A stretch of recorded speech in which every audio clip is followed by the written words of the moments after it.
accessed the podcast of OA. Located deep within Sector 14845 and powered by the Emerald Light of Will, the podcast of OA is your guide to the Green Lantern universe. Hosted by Lantern Myron Rumsey, the podcast of OA begins now. Welcome to the podcast of OA, episode number 166. This episode's going to be about the Apokolips War DC animated movie and You Are the Core segment. So I'm Myron Rumsey, your co-host, and I am joined by my good friend Phil Bova. Phil, my friend, are you ready for another episode? I'm ready to go, man. This weekly stuff's been it's been a thrill. Just been loving to do it and setting the time aside and just talking to the fans out there. You've got some great listener feedback lately, and it's always nice hearing from them all. Yeah, I love hearing from the fans, and I love doing the You Are the Core segments and talking to some of our fellow Green Lantern fans. It's exciting stuff. This week is really kind of special because this week marks the 80th anniversary of the first issue that got released with Alan Scott. So we're kind of in a celebration mode. I know. I got a lot to say about that when we go to our combo on that. Yeah, I'm excited. Did you watch the debut episode of Stargirl at all? I did not get a chance to watch it yet. I'm hearing good things about the series. I watched it on DC Universe. My wife and I watched it yesterday. I had a lot of fun with it. I think the opening 10 minutes or so will get people's blood pumping. It was exciting stuff, to be sure. A lot of people are wondering because there's a lot of obviously JSA references. Is Alan Scott in it? I don't want to spoil it for people. There's I don't know if I can even talk about it. Don't spoil it. Don't spoil it. Yeah, They're going to watch it. I won't spoil it, but lower your expectations. I'll just say that. Okay. This is clearly about the setup and what's the most important thing to establish Stargirl and Stripesy in this new show. And so there's a lot of things that go on in the opening with the JSA, but it's not as it isn't like you go to a team meeting or something. So, but it will get your blood pumping. Exciting stuff. And the other big news is apparently now take this with a grain of salt, but apparently the Snyder Cut is back on again after Warner Brothers said we have no interest at all. We're not even going to talk about it. Something has recently changed, and apparently he showed his cut to executives, and what we're hearing now from multiple sources is that this may be part of HBO Max. And I'm fine with that because I already signed up for HBO Max. I'm locked and loaded. The only thing I'm not fine with is the rhetoric about it. Now, it's been going back and forth for years now. I mean, for years. Release the Snyder Cut. I mean, that's all you see. Sometimes you see hashtags where they're just saying, I'm tired of hearing about release the Snyder Cut, because I know I've sent a few too. If they go through with it, that's fine. I hope they follow through with it, and I hope it's true, and I hope what you're hearing is not rumors, but I won't hold my breath. Yeah, I won't get too excited until we get some kind of an official notice. Right. But I'm somewhat optimistic by this news because it comes from good sources. This isn't somebody who's told me anything. I'm reading the same things on the internet that everybody else is. I have not heard anything myself, but I am optimistic by it, and I'm supportive of it. It took a long time for us to get the Richard Donner cut of Superman 2, and I've always wanted to see what the original creator's view was. And Justice League was a movie that was beleaguered by a number of issues. And of course, you can't help but feel for Zack Snyder having lost a child in the middle of all of this. And he left for very good reasons. And we got what we got between studio interference and changing directors. It'd be nice to actually see, even though some of it's not going to be a finished product, to see what Snyder had in store. Because if what we're hearing is true, there's more Green Lantern stuff that we didn't get to see. Well, and to jump off what you're saying, at some point you have to ask yourself, why not do something like this? I mean, what do they have to lose? You know what I'm saying? The ultimate goal is to gain fans. Well, there's been a release of Snyder Cut going for years now and stuff, and what better point than to open it up with HBO Max to gain subscribers? You may bank on that. I mean, you may very well hit a gold mine when it comes to the fandom, especially if they really, really enjoy the thing. You know what I mean? And even something at this point, I don't think it's going to be about the enjoyment of it. I think it's going to be about the victory of finally getting to see it. You know what I mean? Yeah, I think that's a really good point. It's not so much how good it is, but the fact that it exists. Yeah. You could say the same thing about the Donner Cut. I don't know if you've seen the Donner Cut of Superman 2. Yeah, I love it. Yeah, it's great because you see how he originally intended it to be, even though some of the effects in it are not right, because they're not going to spend big Hollywood bucks to do all the effects and so on and make it look like a theatrical quality film. But you're going to see at least what the vision was. And I hope people realize that when they do get to see it, if they get to see it, that it's not going to be a polished Hollywood production for the new footage.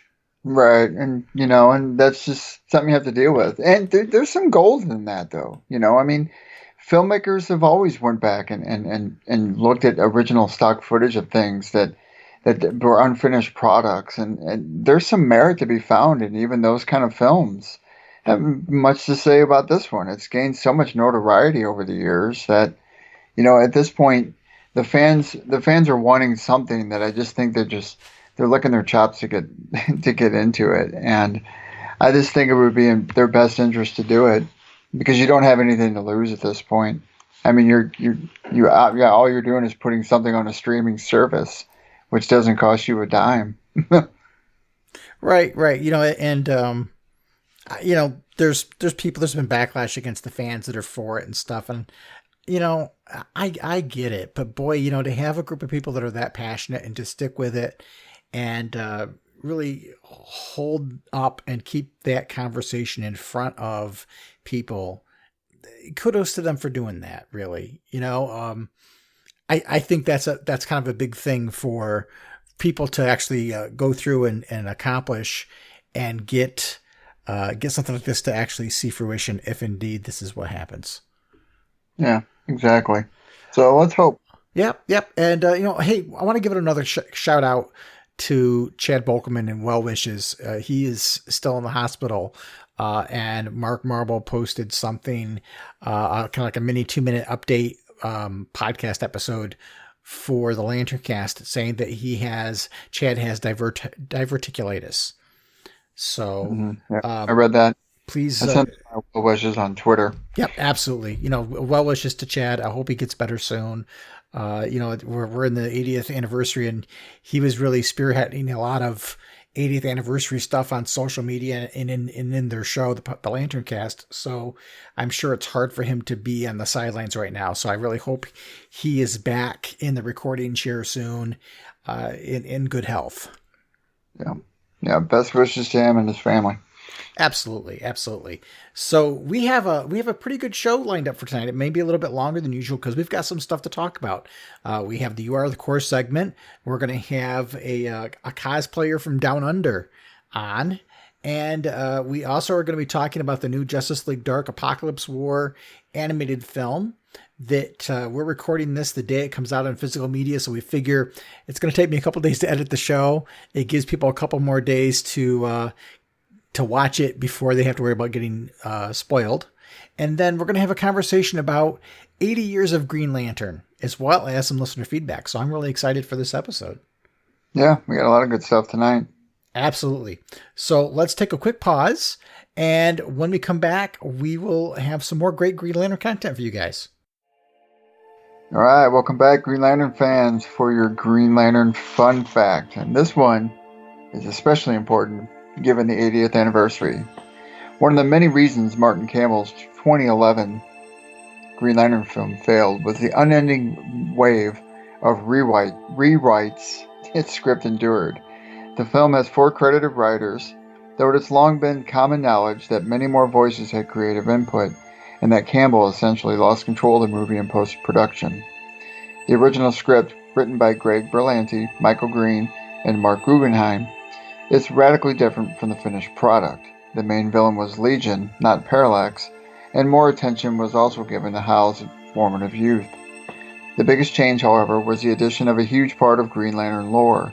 In the finished film, the secretive government official role is occupied by Amanda Waller, played by Angela Bassett in their character's pre-Suicide Squad days. In the original script, Golden Age Lantern Alan Scott was a mysterious figure manipulating events from a distance, and his ties to the Green Lantern Corps were heavily implied. This would have made for a massively different and perhaps more satisfying film. And there you have it, fans. Another Green Lantern fun fact.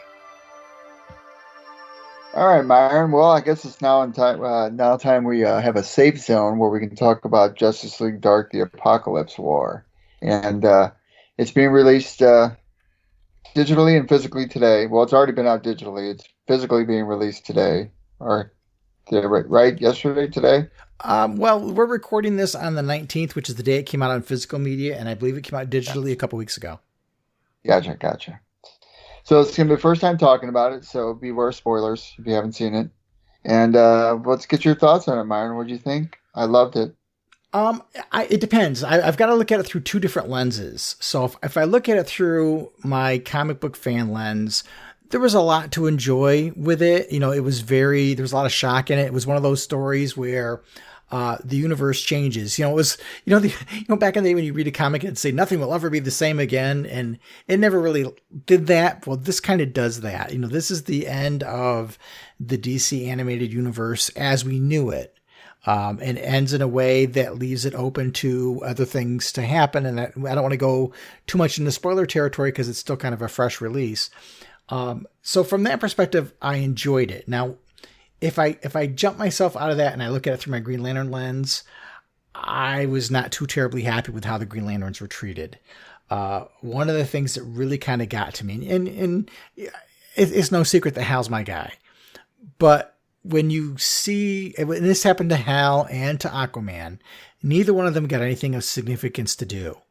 In fact, Hal didn't even speak a line. He had no line of dialogue in this movie whatsoever. And he appeared on screen for maybe 5 seconds.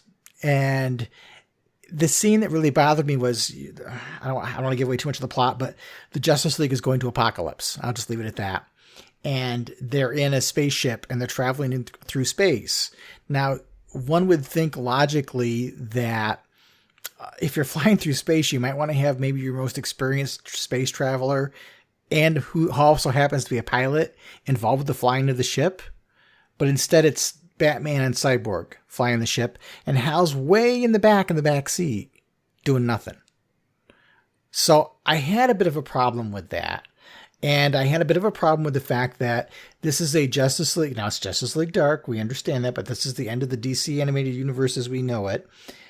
You would expect that your major Big Seven Justice League members would have something to do. Black Orchid had more to do than either Hal or Aquaman. And that really kind of ticked me off, to be very honest.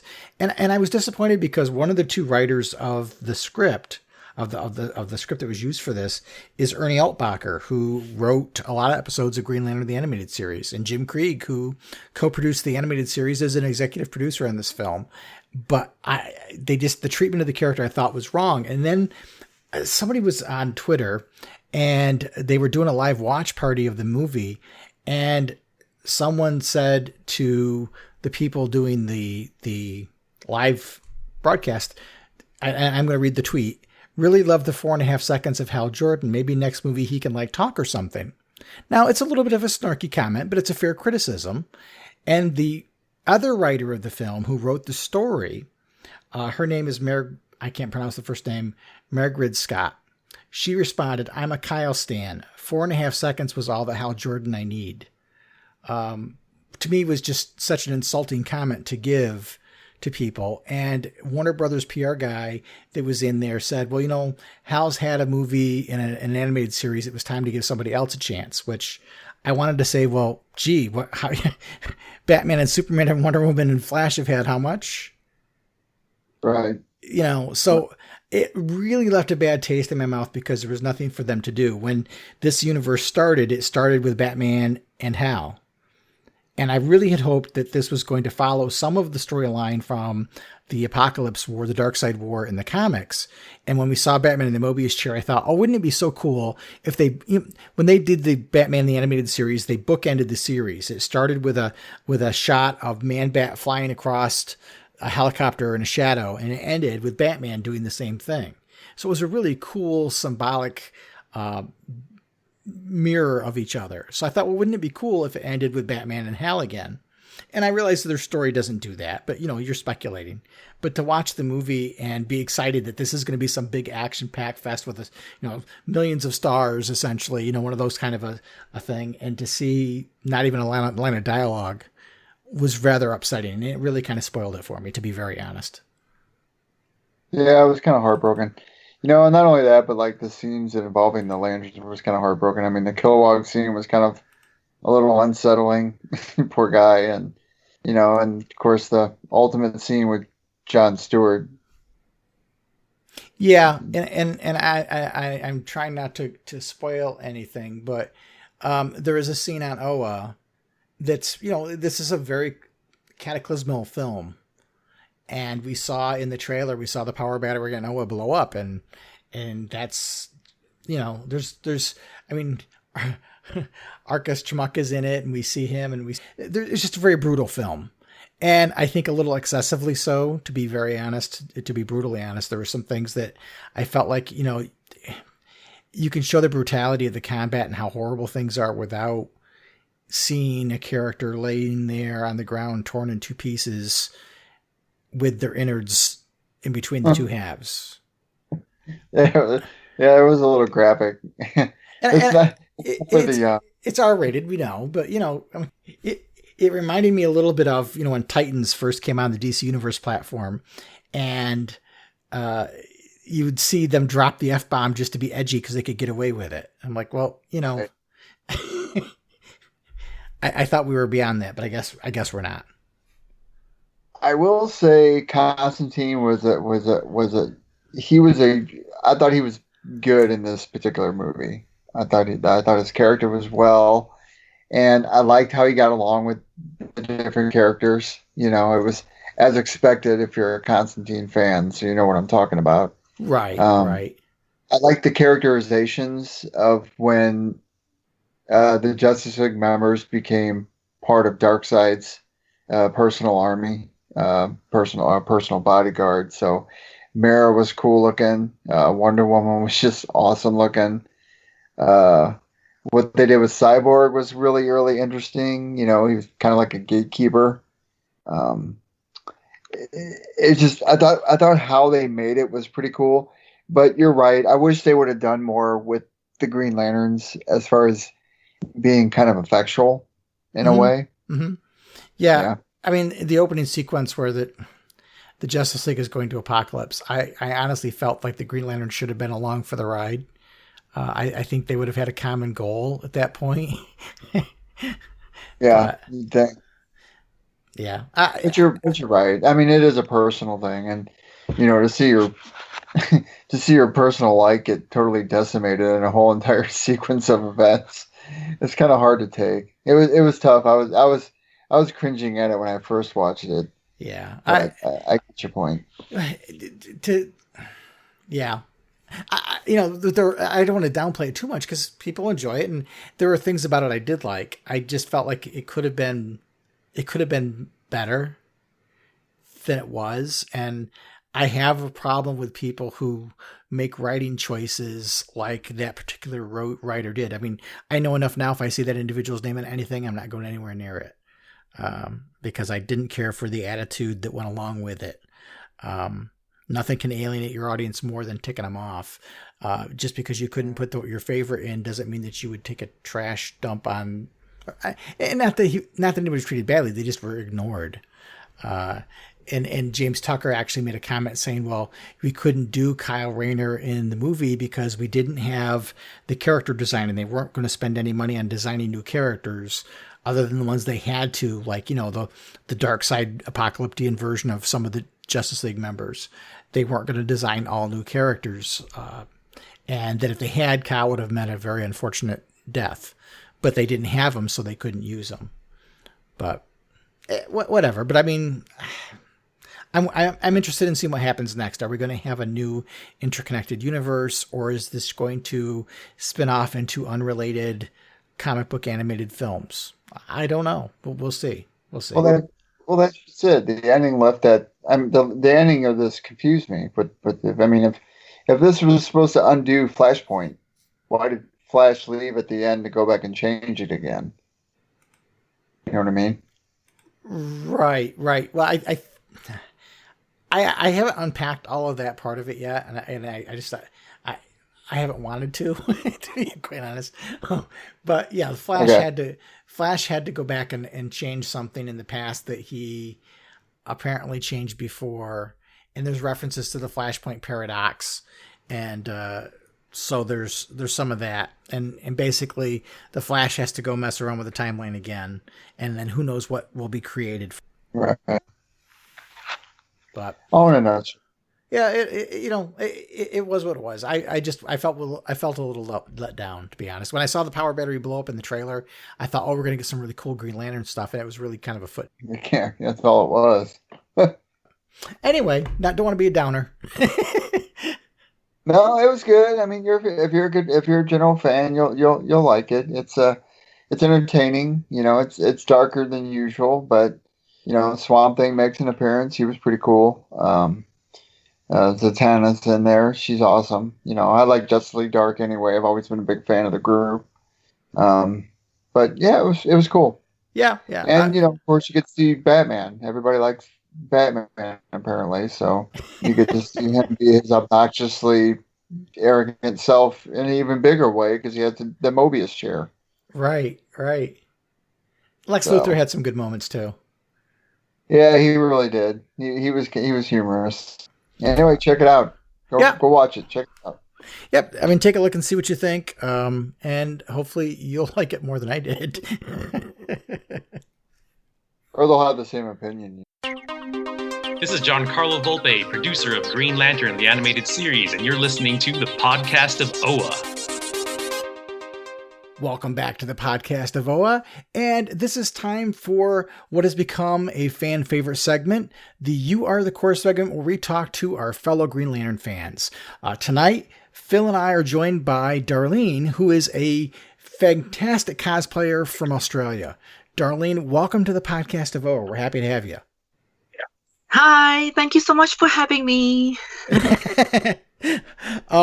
So we usually ask people a lot of Green Lantern questions right up front, but I want to get into the cosplay stuff because some of your cosplay is just amazing. Yeah. How much time do you spend getting an outfit? How I get into my outfit is usually about 3 to 6 months. It all depends on the props that I have that I plan to use for the particular cosplay.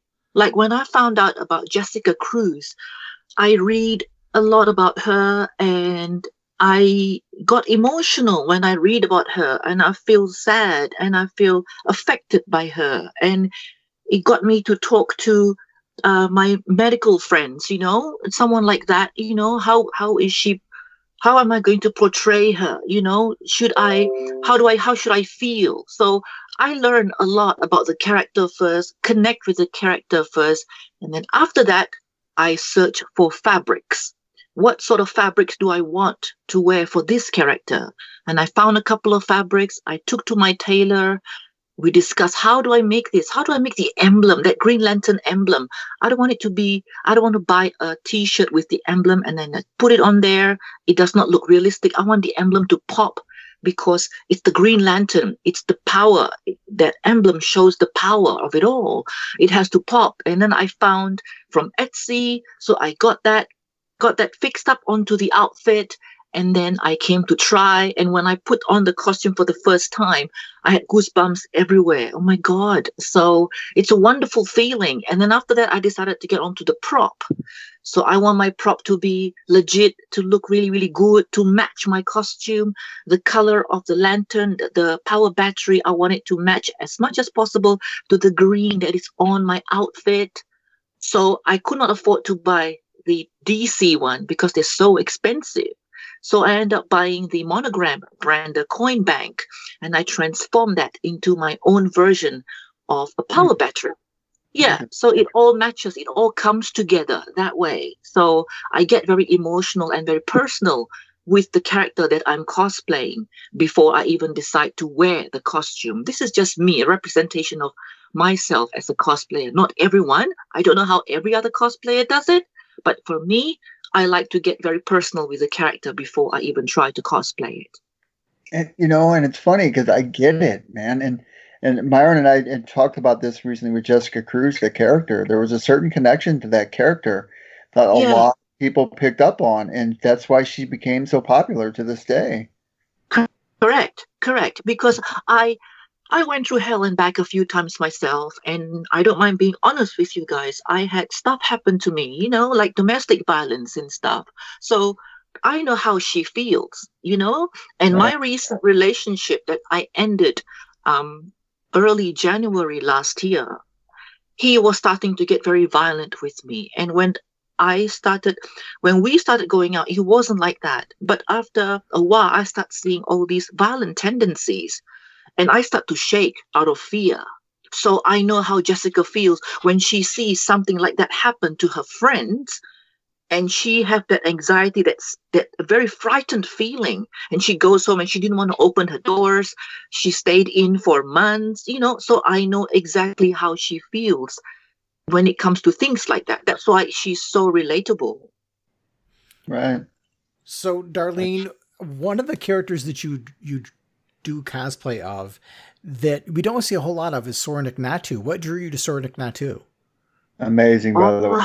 Simply amazing. Well, I love her so much because I love the fact that she when she was in the Green Lantern Corps, and then she moved to work for her father, right? The Sinestro Corps. I was like, wow. And the first thing I noticed about her is everybody been telling me to do Sinestro next. I said, the pink skin, oh my God. And then I started reading up a little bit more about her, and I realized that people keep saying, you look so much like her. You look so much like her already. You look so much like her already. That drew me to her completely straight away. I was like, wow, I could look so similar to her in 2 seconds, just like that. So that was the first excitement already, that I can pull off the character looking like a comic book character. Who doesn't want to look like your counterpart, right? Like your comic book character. You like so happy to be that person straight away. So I read up a little bit about her, and I like the fact that she's kind of conflicted to be on her father's side. And I see her as an anti-hero because she does for the corps, and also she works for the Sinestro Corps. But at the same time, she's always in the middle. Do you guys feel that when you read about her throughout? Absolutely. She's very conflicted. She wants to be faithful to her father, but also she wants to do the good with the Green Lantern Corps. Right. She's a surgeon, so she's meant to protect.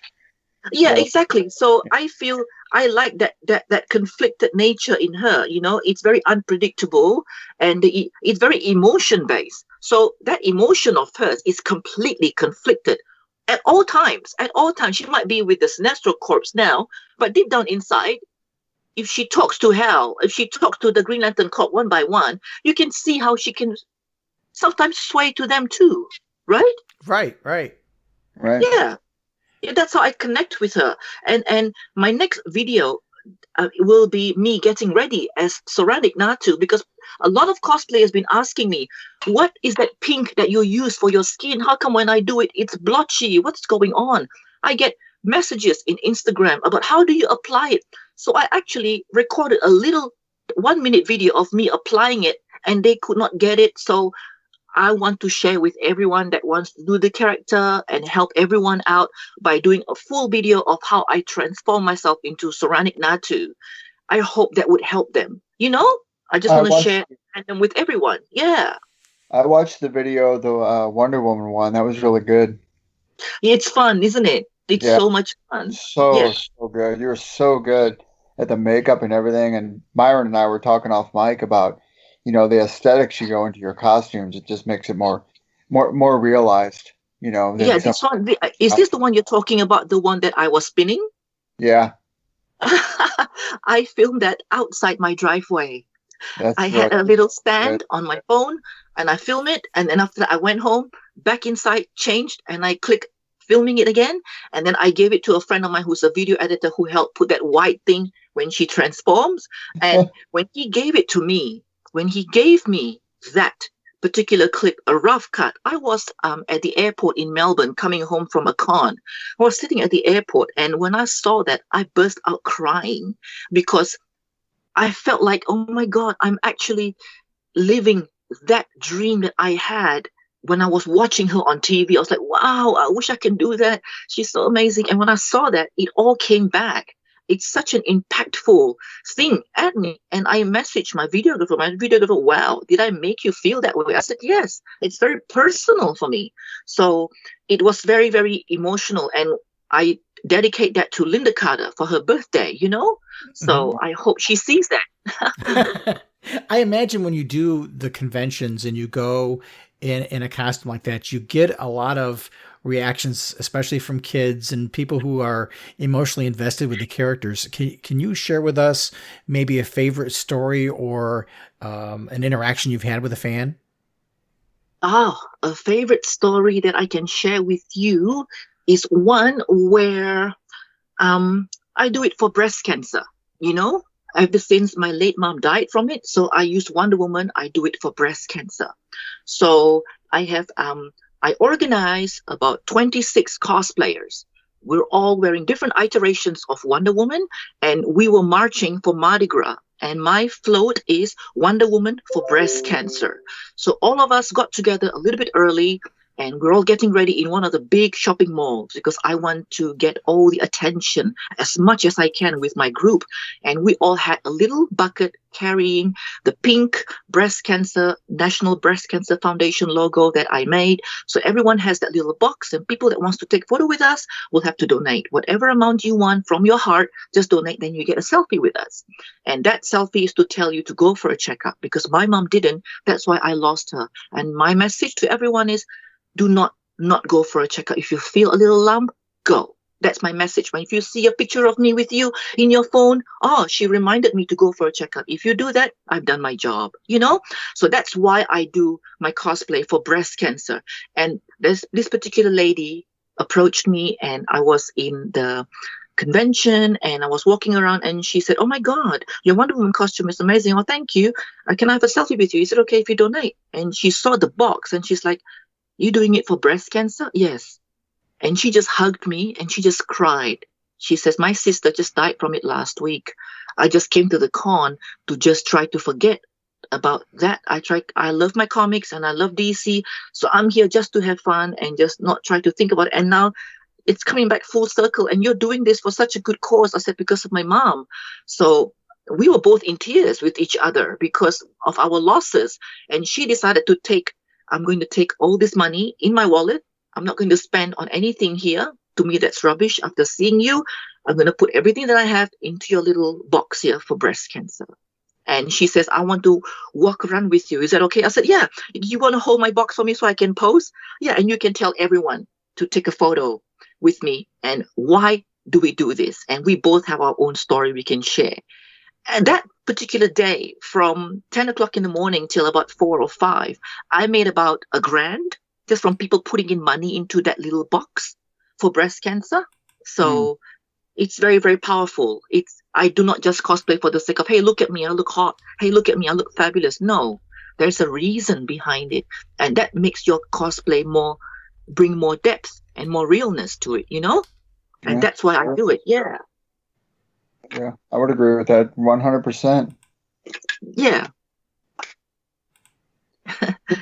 So, how far back would you say, what got you involved with Green Lantern? Green Lantern, I love him in the Justice League, in the comics that I was browsing through when I was young, and I was like, wow, the green. I love the green because ever since I was in school, I love art and I love everything colors. And one color that popped to me is green. When I was little, I loved the color green so much. And when I saw a Green Lantern, I was like, wow, his name is Green Lantern? No. Then I read up, oh, his name is Hal Jordan. Okay. Hal Jordan is the first Lantern that I've ever known. So, and I love his story, and wow, why can't that happen to me? Why can't a ring come to me? Why can't I have this power? Yes, I keep thinking like, why can't I have this power? Couldn't it be real? Yes, if we think that it's selfish to think that our planet is the only planet that has civilization, that means there are other planets. That means planet Oa can be real. I was young, planet Oa can be real. And if someone dies, thinking the ring might come to Earth, but come to me. Because I know Green Lantern, I'll be comfortable wearing the ring. Come to me. And all my friends in school say, you're crazy. It's never going to happen. It's not real. I said, shut up. This is my fantasy. Leave me alone. So, and then when I saw the Justice League animated John Stewart, wow, it re-energized my love for Green Lantern. So, wow, he's a different version. You get to see visuals of someone in motion. I was like, wow, he's very serious. He's very military. Wow. Well, he wants to love, but he was like, oh, I don't know if I can love. It's difficult for me, And yet he falls in love with Hot Girl. Wow. So, and then I started reading more and more. I find different versions of Green Lantern. Wow, so anyone can be Green Lantern. That means I can too. See, I told my friends, I can be Green Lantern too. Who says I can't be Green Lantern? Everybody can be Green Lantern, and you can create anything from your mind. Oh my God, the amount of people that's been hurting me, the amount of power that I can make from my ring and bash them senseless. Ooh. My anger can be so satisfied if I use my power.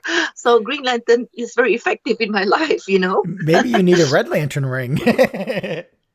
I'm in the middle of making Bleeze.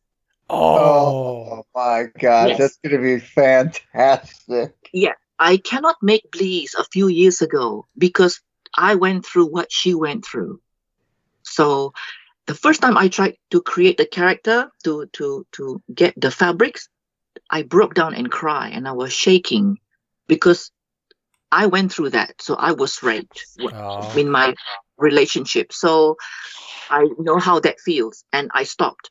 And then the next following year, I tried to do Bleeze again. I couldn't. So 3 years in a row, I could not deal with it. And this year, it seems that I'm okay. I'm okay with it. So I've started doing my research all over again and getting fabrics. And I got the recent statue of Bleeze, and I'm okay looking at it. And I read a little bit more about her, and I'm okay with it. So hopefully when this pandemic's over next year, I get to show off my Bleeze cosplay together with Star Sapphire as well. Oh man, that would be cool too. Yep. You throw in a Red Lantern Mira. That'd be another good one. I have that research. Yes, I have that research on Red Lantern Mira. Yes, I have not really read much about her because it's very hard to find a full-on background story about those other alternate kind of lanterns, alternate characters. They never fleshed out fully. So I need to find, if you guys know any of the books that has a full-on Red Lantern Mira story, I would love to have that. It's very hard to learn a lot about these lantern stuff. Ever since I joined Twitter, I met you guys online. I was like, great, you guys can share with me more about the lantern stories and stuff. That's why I'm excited to be your friends, because you guys know more about Green Lantern. I'm so grateful. Well, and Red Lantern Mira was really only used in Blackest Night. So there's not a whole lot there for her other than what you see in that event. Ah, okay. So there's no other, there is no like a couple of pages or even a book just about her being Red Lantern and how come she transformed and how her powers work with the water and being a lantern. No. And is she also, does she have that Bleeze anger in her too? I don't remember what her motivations were right off the top of my head, but she was obviously there with Aquaman, and I don't remember the whole story, but she gets deputized at one point of Blackest Night. They deputize Barry Allen, the Flash, as a Blue Lantern, and Lex Luthor becomes an Orange Lantern, and so on. And Mara was selected to be Red Lantern. Right? What's that? Yeah, Supergirl was Red Lantern too. Yep, she was for a while too. That was a cool arc. I like that one too. Yeah. But at the moment, I'm interested in doing the main important lanterns for me, like Bleeze and Star Sapphire. I love them so much. And the Star Sapphire that I love is the one from the Justice League Unlimited. Oh my God, she's so bad. She tricked Hawkgirl and Wonder Woman. That is so cool. Did you know that episode where all the men are all sick? I don't know if I remember that one. Do you remember that one, Myron? I Oh don't my remember God. that one. Yeah, she all the men on the planet were sick. So all the women were taking over, led by this crazy Amazonian. Human became Amazonian, and she has this rage about all men. So she came back to Earth, to the man's land, and decided to recruit all the female superheroes to be on her side. And Star Sapphire is on her side for a while before Star Sapphire says, "You're crazy. How can I not live? How can I live without men? I love men. Oh my God. I didn't know she's very, I like that. She's quite naughty and she's very real." So she tricked Wonder Woman and Hawkgirl into taking them to see Arisia. Yes, this is the girl that was became an Amazonian. She was saved and she became an Amazonian. And so Star Sapphire worked for her just to bring Wonder Woman and Hawkgirl to save Wonder Woman's mother that was captured by Arisia, because she wanted to release this airborne gas to kill all the men on the planet. Yes, and that was when she revealed she wanted to do that. And that was when Star Sapphire realized, oh my God, you're actually crazy. So she took off. She doesn't want to have nothing to do with her at the end of that. And I love that iteration of Star Sapphire. So kick and so bad and so strong. And she just fights anyone that comes to her. I love that about her. Did you see her in the Green Lantern animated series? The Green Lantern animated series, I did not really like that series, to be honest with you. I just don't like. I'm just not really into the art, the animation it's done. I wish it's done like in all those 2D animation. Is that what 2D animation is? The original cartoons? Correct. Yeah, correct. that would be regular 2D. Yeah. I can relate to that kind of animation more than the computerized one. I couldn't follow, just as I could not follow the gaming ones. They're very similar to the gaming ones, right? That animated show. Yeah. Right. Yeah. They're done with like CG, 3D animation. Yeah. Yeah. I just cannot relate to that. I had difficulty relating to that because it's so static. It's just so robotic looking. I just couldn't get into it. I have the DVD of that. I still haven't. I just glanced through in there. I haven't really watched it. Yeah. And the reason why I like the other Star Sapphire was she's fully covered. You know, she does not have anything exposed and all that, because Star Sapphire can be very, very sexualized because of the open in the middle, you know. And the last thing I want is to wear a TNA cosplay. I really hate that. I really do not like my cosplays being sexualized, because I'm appreciating the character for what it is. I do not like it being sexualized. Or boys can say, "Oh, you look hot, you look hot." I said, "No, I don't want you to. I look hot. What? Do you know why I cosplay this character? Do you know this character? No, you just want to take a photo of me because I look hot." Well, not only that, but cosplaying it's not gender specific. You know, yeah, you can gender bend any kind of character out there if you wanted to. There's no set role when it comes to cosplay. Yeah, but it's just that when someone sexualizes a cosplay, I really find that offensive, because especially mine. If anybody else wants to do that, that's fine. But when it comes to my cosplay, I want to try and find one that's appropriate, because when you go to conventions, other than that, I go to children's birthdays too. I want it to be appeal to all levels, you know, especially kids.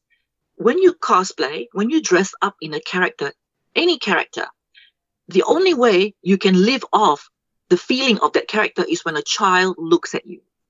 When a child looks at you, the child does not look at you, Myron. Oh, I'm Myron. No, he doesn't know that you're Myron. He doesn't know that you're Phil. If you dress up as Batman or something, all he sees is, oh my God, it's Batman. And you get to feed that vibe. That's the best feeling ever. It is. It really is. Yep. Especially with the younger generations, you know, just, you know, the up and coming fans that are just now getting a hint.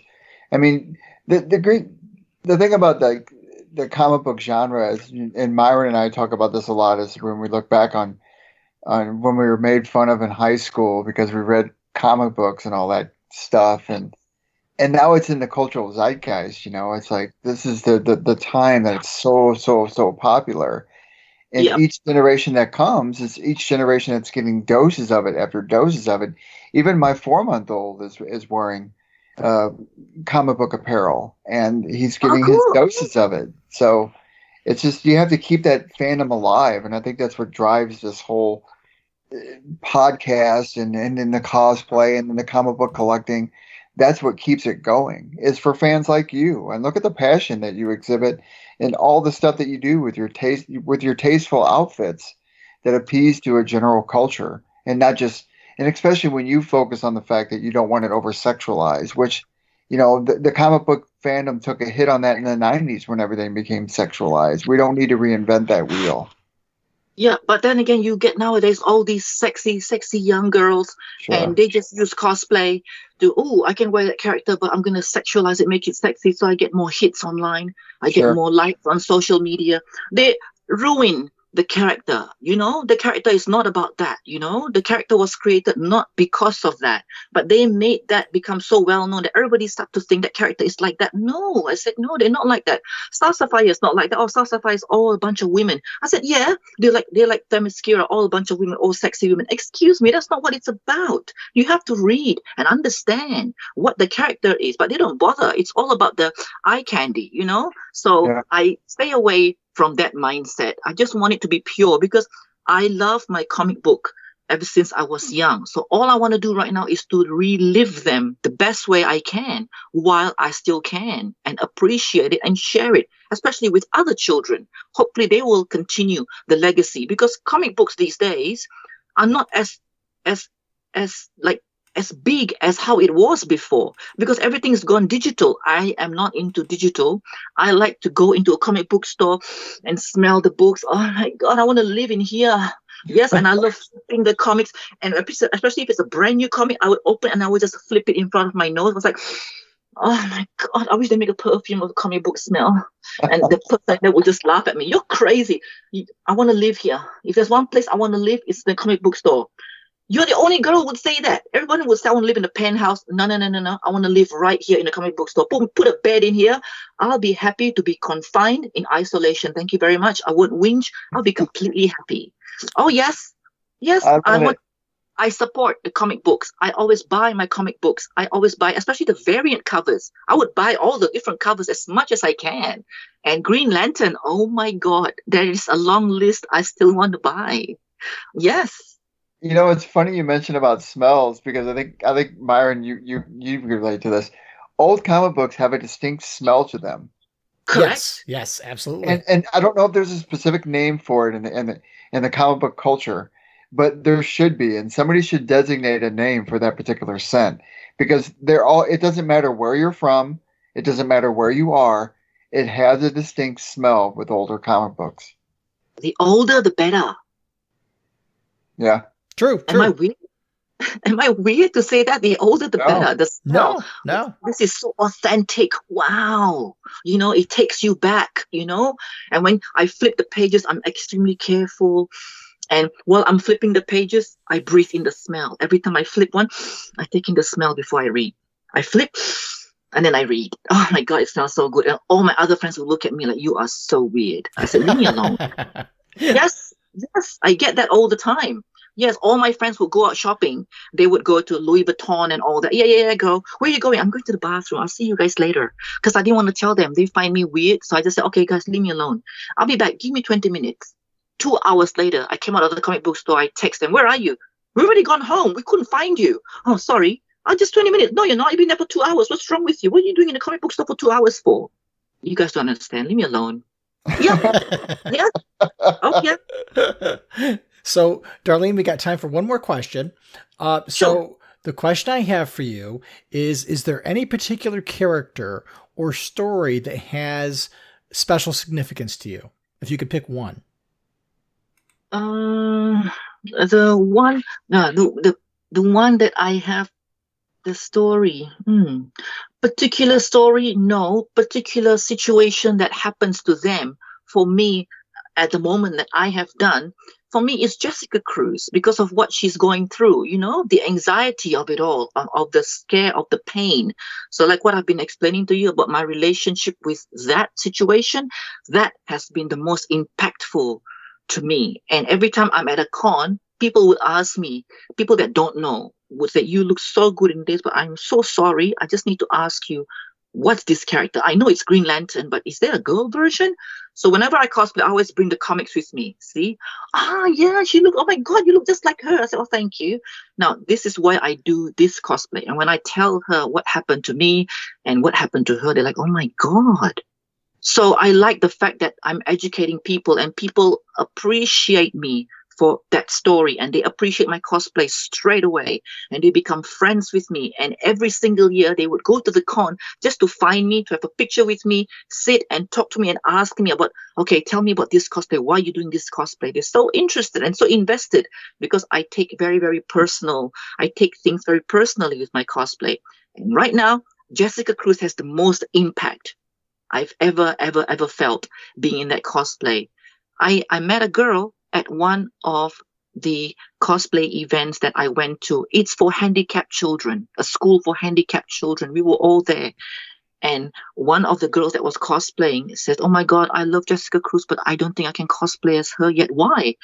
Because I have anxiety too. I get scared of people. I get scared of people getting aggressive, people getting loud, and I'm just so scared of that, so I can't do it right now. So I love her character so much. One day I want to cosplay as her. I said, look, you want someone to talk to? I'm here because I've done this, so I can always talk to you. So Jessica Cruz is very, very powerful to me.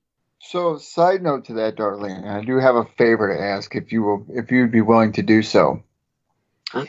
I'm getting my son involved in all the Green Lantern stuff, all my comic book stuff, all the heroes and everything like that.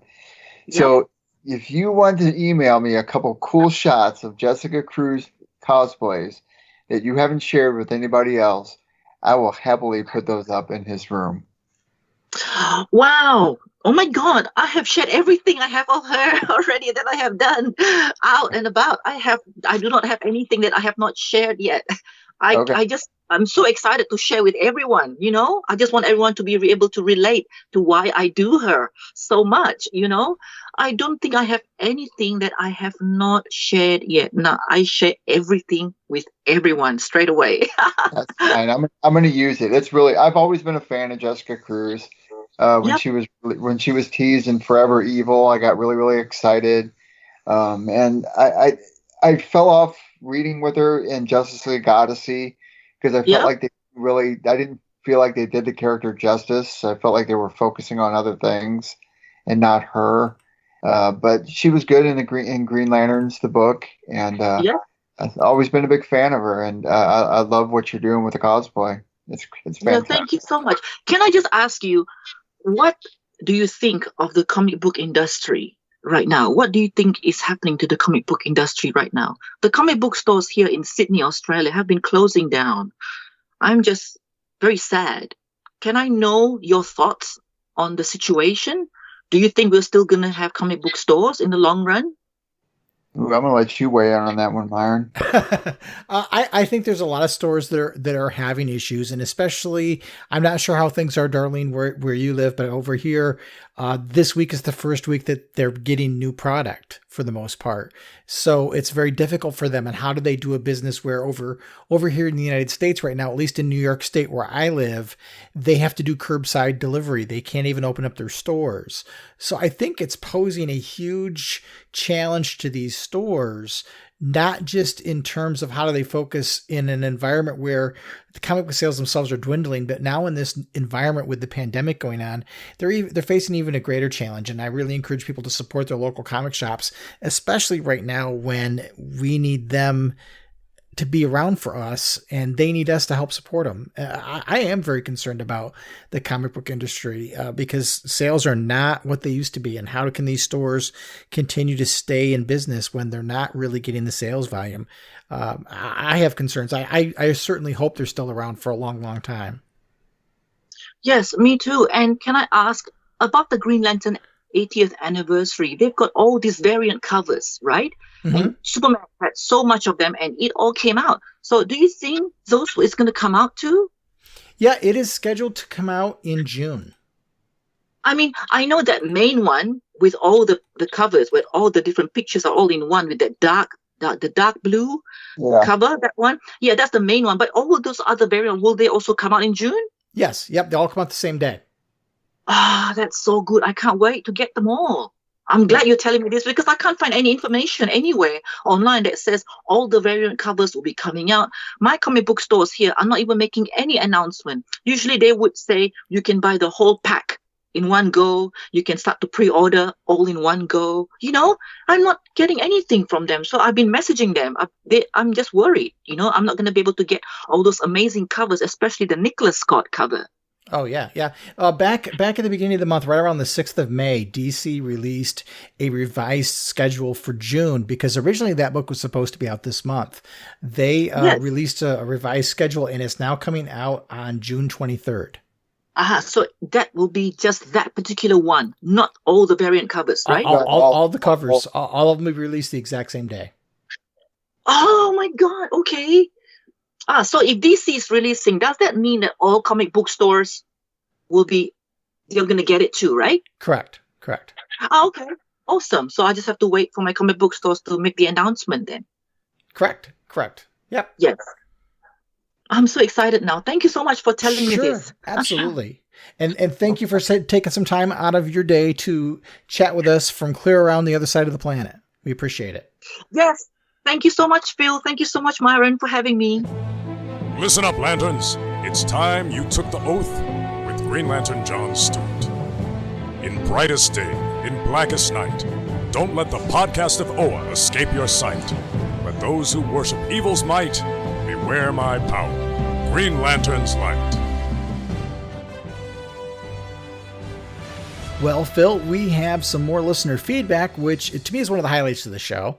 And one of the emails we got was from our friend Daniel, who's a frequent contributor to the show, and he was talking about the email that we read last time that talked about the politician who used McCarthy era tactics to instill fear of another individual. And the question was, would the Sinestro Corps ring go to the politician or the person that he kind of slandered? And Daniel says, I think the politician would get the yellow ring as he is the one spreading and instilling the fear of the person who is different. And I think his victim would get a red ring as he or she would be full of rage at the injustice done against him and would thirst for vengeance. Which you and I, when we were talking, neither one of us even thought about that. That was cool.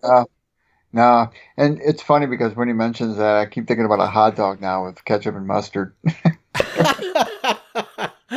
I see this combined color of the yellow lantern ring and red lantern ring, and I just ketchup and mustard came to head. It makes you really want a hot dog because yellow and red together make orange. Exactly. It makes you greedy for a hot dog. Go Daniel. The other email we got was from I Am Blue Hope, and he says, or she says, hey guys, love the show. I didn't know how to get a hold of you, so I had to do the unthinkable, which was opening up a browser, going to your website, and actually writing an email. Anyways, yes, I love the multicolored Lantern Corps, but I'm also a huge filthy casual. I mean, I've never held a Green Lantern comic book in my hands before. So for me, it was all of the cartoons from the old reruns of the Super Friends to the 2011 Green Lantern show that drew me to the universe of the Green Lanterns. So thank you both for being the hardcore fans that know the lore so that I can play catch up through your podcast so I can eventually say I'm a Green Lantern fan. I Am Blue Hope. If you're listening to the show, you already are a Green Lantern fan. I was just going to say, yep, she is. I mean, to deconstruct that, she took the time to construct an email into a podcast that's specific to Green Lantern. Yep, absolutely. So glad to have you aboard. I hope you find it, what you're listening to, entertaining and informative and definitely worth your time. So Thank you both for your input. Good stuff. This is Salak, Green Lantern of Sector 1418, and you are receiving the podcast of Oa. The podcast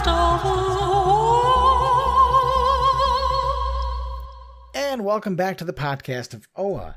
So, Phil, my friend, this week is a very memorable one. This is the 80th anniversary of the first issue released with Alan Scott as Green Lantern, which started a whole 80-year legacy, which burns bright to this day. Pretty fantastic stuff. Couldn't agree more. You know, speaking of the GL80, the one thing I'd like to see come out of this is I'd like to see him get more of an established role in the Green Lantern mythos. You know, I'd like to see that tie in together. Kind of like how, you know, that script, that early script of Green Lantern movie went. You know, I just think he's such a prolific character that I think could do so much more with the Green Lantern Corps in general. Kind of like be the godfather of the Corps, so to speak. Right. They'd have to figure out a way. How do they connect him to the Corps? Because he's kind of like an honorary Green Lantern, but they never, you know, there's loose ties to the Silver Age mythology, but I'm not sure exactly how they do that.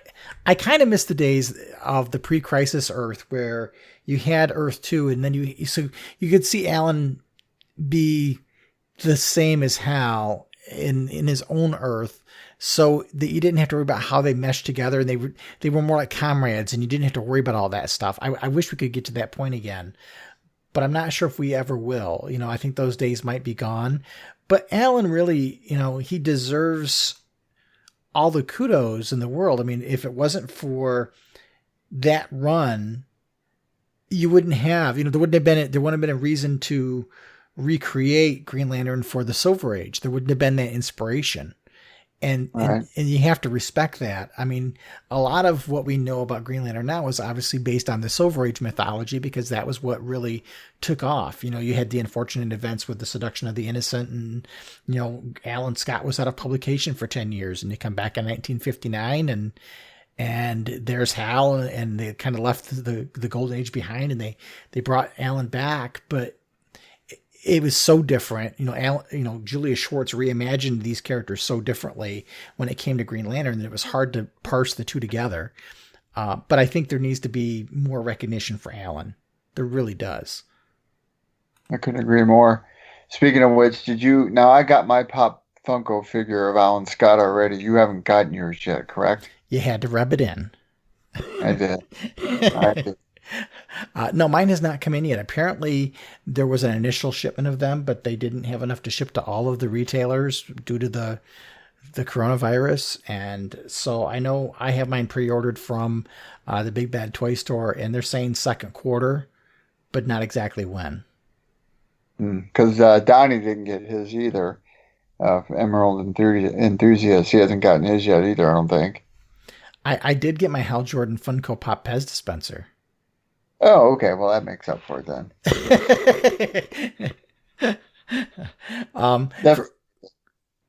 Go ahead. No, definitely worth it. So for fans that are out there that are looking for information about Green Lantern history, I did not do a big write-up for the 80th anniversary, because 5 years ago when we did the 75th anniversary, I did a whole series of articles on the history of Green Lantern. And I'll put a link to it in the show notes. But if you go to the blog of OA and you click on the comics section at the top, and you go scroll down under the current series, there's a thing that says 75 years of Green Lantern history. And I did for the Silver Age, the Bronze Age, the Dark Age, the Modern Age. I did a whole series of articles, and it basically talked about the history of the character and the mythology through each one of those eras. And then I did a companion article on I would probably say the most influential creators for each one of those ages. So there's, like I said, there's Golden Age, Silver Age, Bronze Age, Dark Age, and Modern Age. So there's 5. So there's a total of 10 articles, and they cover not every major event, but it talks more about publication history and then the major events that have impacted Green Lantern's mythology from 1938 on. Which I'm very proud of that work, because it was a lot of work on my part. So that's why I'm not rewriting anything, because there's so much I did then that it would be just redundant. But check that out. And then I have something I just started last week. I'm doing a series of articles. It's a 3-part series called Green Lantern and Music History. And I'm examining references and songs about Green Lantern from 1966, which is the very first time we see anything, through today. And these are songs like Sunshine Superman by Donovan is the very first song, that has the Superman and Green Lantern's Got Nothing on Me line in it, all the way up through songs that are written about the mythology and the characters directly. And there's some pretty interesting ones in there. But I did an article last week, was the first part. This week I'm going to be releasing part 2, and next week I'll have part 3. Huh, that's really cool. I'll have to check that out. It's pretty interesting, and I have for each song, if they're available for download, like on Amazon, I have links to the songs. In some cases, the songs are no longer available because they didn't get released digitally, and there are songs that are just too obscure. And in some cases, the artist has put them out there for free, so I've put links to all of them where I can. In some cases I have videos, and I'll tell you one story about one song in particular that to me was the most fascinating thing. In 1984, there was a series of songs, a series of music, a type of music called high energy. And this was basically based off of the disco era. And it was kind of one of the offshoots that kept the disco movement alive a while longer. And during that time, a lot of Motown artists jumped on the high energy bandwagon. And there was a woman by the name of Erling Bentley who recorded a song, most well known for a song on the Police Academy 2 soundtrack, but she recorded a song called Caught in the Act. And it's a song about someone finding out that their significant other is cheating on them. But about 1 minute into the song, the Green Lantern oath shows up as part of the lyrics. Huh, really? Yeah, it was really odd. And so I was like, well, how did this happen? Because she didn't write the song. So I'm researching the writers of the song. And one of the writers is someone who in 2005 added the final one issue he was missing to his DC comic collection. And he had every book published since the 1930s through 2005. And he co-wrote the song. So you have to imagine he snuck the Green Lantern oath into the song on purpose. That's really, really, really peculiar, man. Yeah. So that's it's one of the neat little gems that I found as I was researching. But the first article's got that song, and it's got the Donovan song mentioned in it, and there's songs by back in the day before there was geek rock, there was filk music, which was a riff on, really was known for science fiction stuff. They would write folk songs that were done with acoustic guitar, and they were about pop culture before there was such a thing as pop culture. And there's a group out of Buffalo, New York called Ookla the Mock that wrote a number of songs about superheroes, and they reference Green Lantern in a couple of them. So it's cool stuff. That's really, really good work, Myron. I like that. Wow. That's great stuff, man. I love doing stuff like that, and you can tell how bored I am during the quarantine when I'm finding stuff like that. But I enjoy it. But yeah, there's the second part of the article that's coming out on the 20th, which will be out before, and then I've got to finish up my final notes on the third part for next week. But it's neat. I'm finding some neat songs to add to my superhero playlist. That's really, really cool. Well, while we're on the subject of cool Green Lantern stuff, just so everybody knows, here in the St. Louis area, we got a place called Dewey's Pizza, and they have a Green Lantern pizza that's been on their menu for quite some time now. Really? Yeah, it's made with red sauce, mozzarella, minced garlic, mushrooms, goat cheese, artichokes, and pesto. Really? Yeah, Interesting. It's called the Green Lantern. Huh. It's really good. I've had it a couple times. It's good, man. It's good stuff. Now, did they say why they called it the Green Lantern Pizza?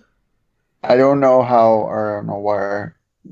I don't know how, I don't know where or why that name came to be on this. Oh, you need to do some research.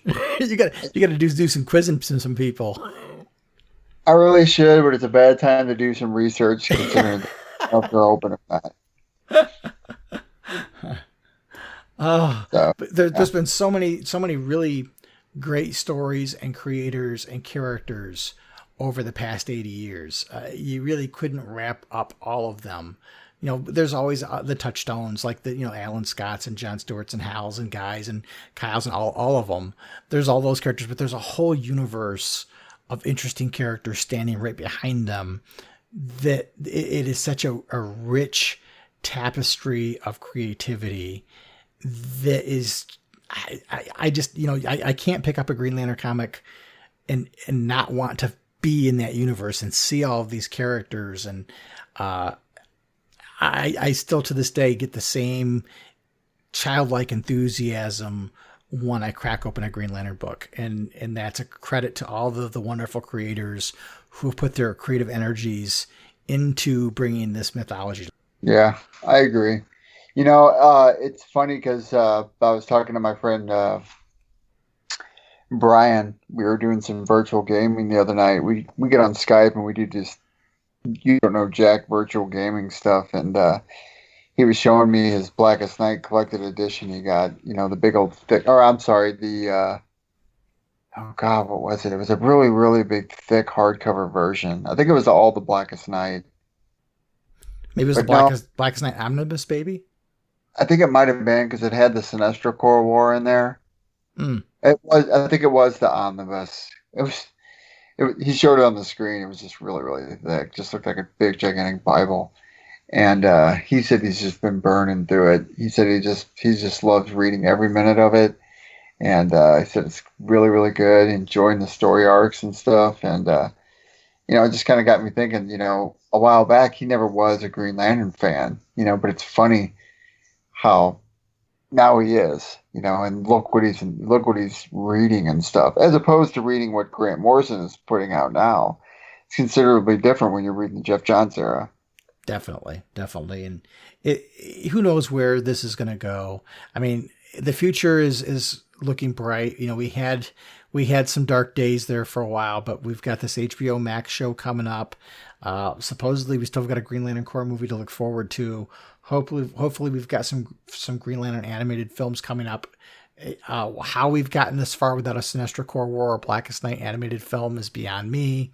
I hope at some point we'll get that, but there's certainly a lot of things to look forward to. And, this being the 80th anniversary, I did splurge and get myself a Green Lantern 80th birthday present. I bought myself people are going to think he didn't already have this, but I got the 5-figure set from San Diego Comic-Con, back when they did the different colors of Hal. There was the red, the orange, the yellow, the green, and the blue version that was only sold at San Diego Comic-Con. And I didn't have them.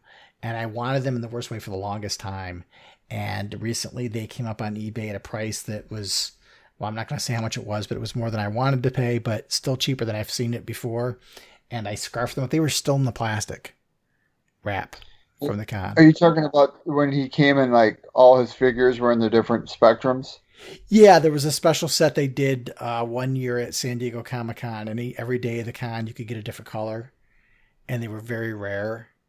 And you had to get them through a raffle. So somebody had a set of all 5. These still had the slips in there that had the drawing dates and times in the plastic. They had never been taken out of the plastic at all, let alone unboxed. They were still wrapped in the original plastic wrap. That's really, really, really cool. I would like to splurge on that Blackest Night, Brightest Day box set that's coming out in November, but I know. Oh. I don't think my wife's going to go for that. That's pretty high. Well, tell her that it's going to be a great Christmas present from Clark, because somebody's got to read. You got to have them to read to them. I mean, you're right. I mean, there's justification in it. I can find plenty of reasons. Right. It's research. It's not only it's research, it's indoctrination. For when Clark can be subjected to the source material. Right. She shouldn't think about it as a gift for you, as it is a gift for him. It is, and it will be bequeathed to him. And of course, he may find himself in desperate times and have to get rid of it in order to make ends meet. And it will its purpose. Just think about the father and son moments that could build. It will. I just had a cringe moment of him getting into the box and tearing him up. So. Oh my God. And putting crayons all over it. Daddy, look what I did. I want to color these guys. I had to color them up. Oh, What did you do? But, Green Lantern has had a huge impact on a lot of people's lives. You could hear it in Darlene's story. You could hear it in the conversations we've had with fans since we've been doing the You Are the Core series. You've got your own story. I've got my own story. I think that this is a mythology which is important to a lot of people, and I'm happy to be able to do the blog and the show with you and share this stuff with people, and hopefully it brings something to people that adds to the quality of what they're getting out of the mythology, because I legitimately and sincerely love it so much that I want to see it thrive. And if I can do anything to help it get to that point, that's what I want to do. And so I just, not to get sappy, I've probably already gotten sappy, but this is such a great mythology, and I'm so glad that it's been around and stood the test of time. Well, and I'll go back to what I've always said about the Green Lantern universe. It's an easy adaptable storyline if you have somebody who's willing to put forth an effort into the content area, and it can exist in its own timeline but still be intertwined. I mean, think about it like, and I've said this before, think about it like a Guardians of the Galaxy kind of universe. It's Guardians of the Galaxy. They're part of the Marvel universe, and they're part of the collective whole, but they're still within their own time frame, and they still do their own thing. And the Green Lantern Corps have always been that way when it comes to the DC universe. And I feel it saddens me because I see how, to me, they felt like they've taken a step back from the DC, from Green Lantern and the Green Lantern Corps, and eliminated it altogether. Or if it does exist, they're not really talking about it. Nobody's touching base with it or whatnot, And going forward, I'd like to see two different books. I'd like to see a Green Lantern Corps book come out. I'd like to see something with Alan Scott involved. I think that would be good for the title. And I'd like to see more of Hal Jordan. Mm-hmm. I think if I had one wish, it would be for everybody to see Green Lantern the way that I see it, in terms of how cool it is. Guardians of the Galaxy is a very, very good analogy in that it didn't have quite I don't think it's ever had the popularity the Green Lantern has had in the comics, but the movie did such a good job of translating it to another medium that people fell in love with it. And I want people to get that same falling in love experience with Green Lantern that they've gotten with other properties. Yeah, I agree. And hopefully maybe it's being revitalized, I mean, who knows? Maybe Stargirl and the Dimension, or whatever they're going to do with Alan Scott in that, maybe it's something that's going to drop some hints moving forward. Maybe it'll be a lead into the HBO Max series that comes out eventually. Who knows? Speculation. Time will tell. Yep, speculation is all we have right now. We have to cling on to it while we can. Right. That's all we got. All right. Well, let's pause for a minute and we'll come back and we'll wrap the show up. All right. Brightest day, blackest night, no evil shall escape my sight. Let those who worship evil's might beware my power, Green Lantern's life. All right, Myron. Well, that was another great episode, and I got to say it's one of the first times I've ever heard a fan like Darlene get so passionate talking about her interest in cosplaying the characters that she puts all her effort into, just for the fandom itself. Yeah, I'm sure it's not something that is financially rewarding as it is emotionally and intellectually rewarding. And you can certainly tell, she's doing it for the right reasons. And, I like some of her comments about the stance against over-sexualizing characters and making them less than what they really can be and should be. So, yeah, really cool. Good conversation. And, this episode's a bit longer than usual because we've got a lot to talk about. And it is Green Lantern's 80th anniversary, and we deservedly needed to take some time out to talk about that stuff. Yeah, I agree. It was a fun episode, and I still enjoy, doing this every week with you, and and it's still such a great time to be a Green Lantern fan. Even if you don't think they're going to do something with the character, that they just can't. He'll always be around, and there'll always be stuff to do with him, and just leave it at that. Very true. So we will be back in another week and with another interview. And I'm not sure what we're going to talk about in terms of comics, but we'll find something out between now and then. But between now and then, treat each other well, keep that power ring charged, and you make every day your brightest day. The Podcast of OA is the official podcast of the blog of OA and a proud member of the Comics Podcast Network. Share your comments and questions by calling the show's voicemail line at 406-POD-OA. That's 406-763-6362. You can send your emails to podcast@blogofoa.com. You can also find the Blog of OA and the Podcast of OA on Twitter and Facebook. Green Lantern and other related characters are the copyrighted property of DC Comics Incorporated and are used without permission. The Blog of OA and the Podcast of OA are fan productions and do not claim any ownership over the Green Lantern or any other copyrighted properties.